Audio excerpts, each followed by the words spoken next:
The lawyer read through my father's will slowly, methodically, working his way down a list of names and bequests, and mine simply never came up. Not one item, not $1, not even a passing mention.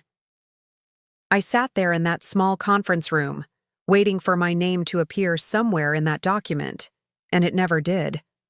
What I didn't expect was for my grandmother's attorney to call me 2 weeks later, asking if I could come in, because apparently she had made sure my name would never be left off anything again. Hey everyone, welcome back to Silent Family Stories.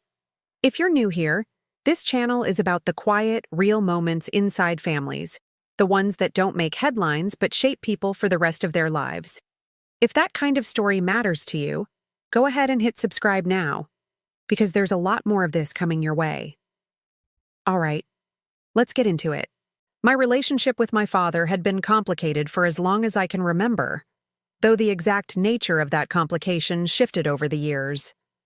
When I was young, he was present in the practical sense, showing up to school events, providing for the household, doing the things a father is generally expected to do. But there was always a certain emotional distance to him, a reserve that never quite closed, even during moments that probably should have brought us closer together. Things became noticeably more strained after my parents divorced when I was 16. My mother and I stayed close throughout that transition, but my relationship with my father grew increasingly distant, not through any single dramatic falling out, but through a slow accumulation of missed calls, shortened visits, and conversations that never quite went beneath the surface. By the time I reached my 20s, our relationship had settled into something functional but hollow. We spoke on holidays, exchanged the occasional text, attended the same family gatherings when circumstances required it, but the emotional closeness that exists between some parents and their adult children simply never developed between us. I used to wonder, in quieter moments, what exactly had gone wrong, whether there was some specific event I was missing, some clear reason for the distance. Over time, I came to accept that sometimes there isn't one dramatic reason. Sometimes people just drift, slowly and quietly, until the distance becomes its own kind of permanent arrangement. My grandmother, my father's mother, occupied a very different place in my life entirely. She had remained close to me even after my parents' divorce, making a point of maintaining our relationship independent of whatever tension existed between my father and me. She called regularly, visited often, remembered small details about my life that my own father sometimes seemed to forget entirely. In a lot of ways, she became the steadier, more emotionally present parental figure that my father, despite technically holding that role, never quite managed to be.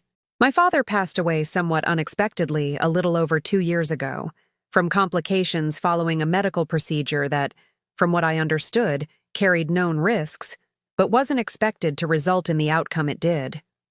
The suddenness of it left very little time for any kind of final conversation, any resolution to the quiet distance that had defined our relationship for most of my adult life. I attended the funeral, along with my half-siblings from his second marriage, people I had a cordial but not particularly close relationship with, given the age gap and the separate households we had largely grown up in. The service itself was appropriately solemn, filled with people offering the kind of condolences you offer at any funeral, regardless of how complicated the person's relationships actually were during their lifetime. The reading of his will took place about 3 weeks after the funeral, at his attorney's office, with my half-siblings and my father's second wife present, along with a few other beneficiaries I wasn't entirely familiar with. I remember sitting there, feeling a strange, uncertain mixture of emotions leading up to that meeting, not particularly expecting a large inheritance given our relationship, but still holding some quiet hope, I think, that perhaps he had found some way, even posthumously, to acknowledge our relationship in some small, meaningful way. That hope didn't materialize.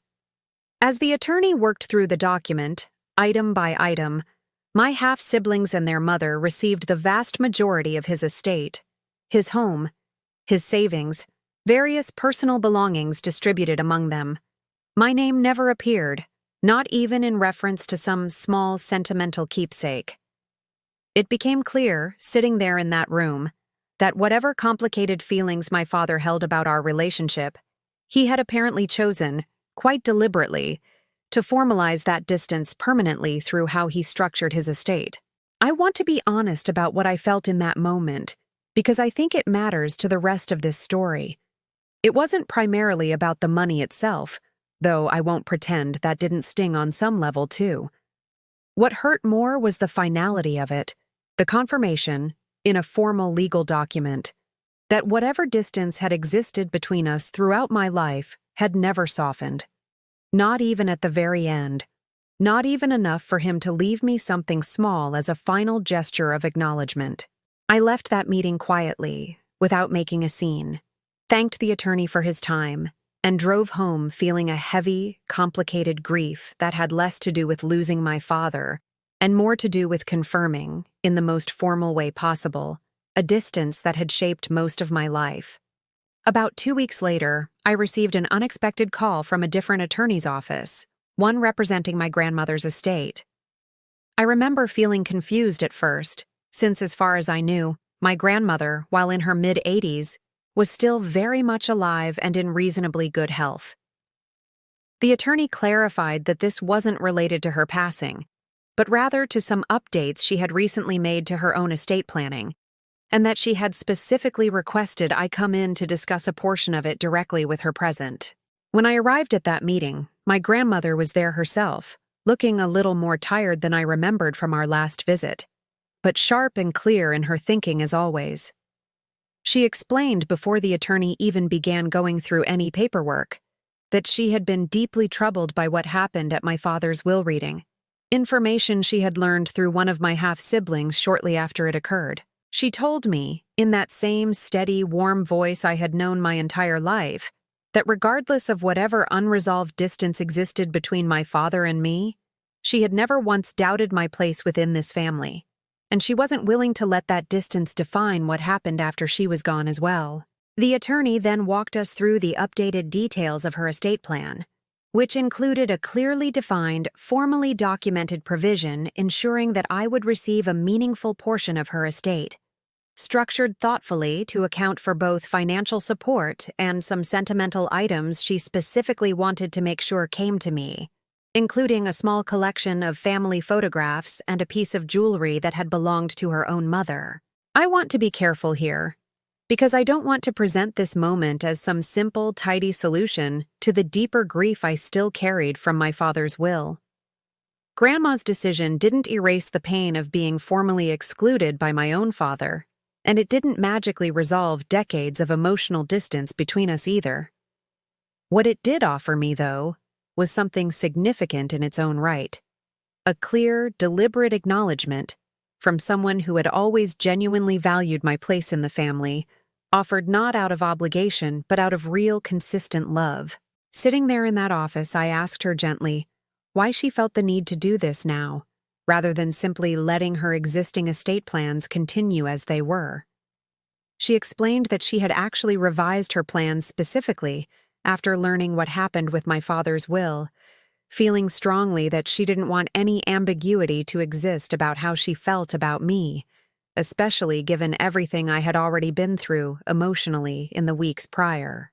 I remember feeling an overwhelming mixture of emotions in that moment. Gratitude, certainly, but also a fresh wave of grief, mourning not just my father himself, but the relationship we never quite managed to build while he was still alive. A relationship that clearly, based on how he structured his own estate, he had never fully resolved either. In the 2 years since that meeting, my relationship with my grandmother has remained close, if anything, even more meaningful than it was before, built now on an even deeper mutual understanding of how much we genuinely value each other. My relationship with my half-siblings has remained cordial but distant, not through any specific conflict, but simply reflecting the reality that we never built much closeness during the years we were growing up in separate households. I want to be honest with you about something else too, because I think it matters to how I've made peace with all of this. I haven't found some clean, satisfying resolution regarding my feelings toward my father.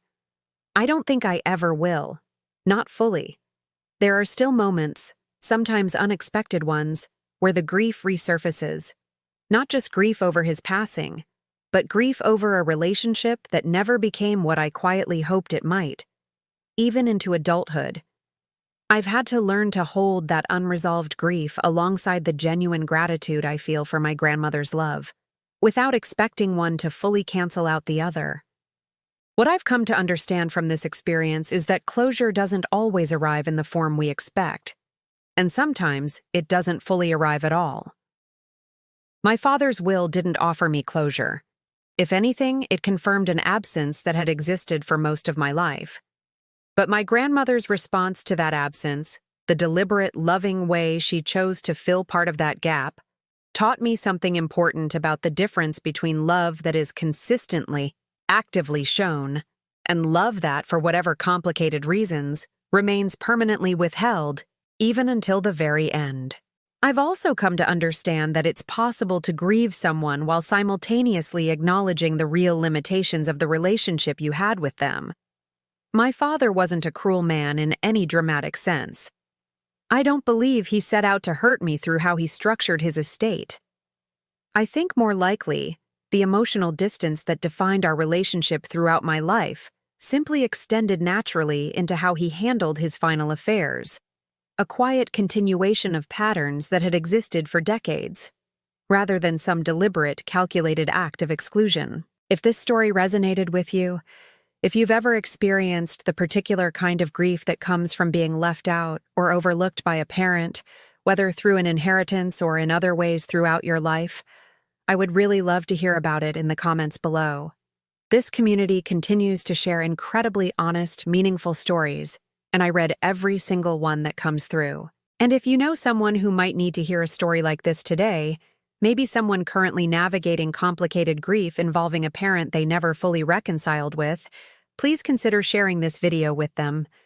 Sometimes just knowing that someone else understands that particular, complicated kind of loss can offer real comfort. Before I close things out, I want to leave you with this thought. Not every difficult relationship resolves itself, even after someone is gone. Sometimes the people who are supposed to show us we matter simply never fully manage to do so. And that reality deserves to be acknowledged honestly, rather than smoothed over for the sake of a tidier story.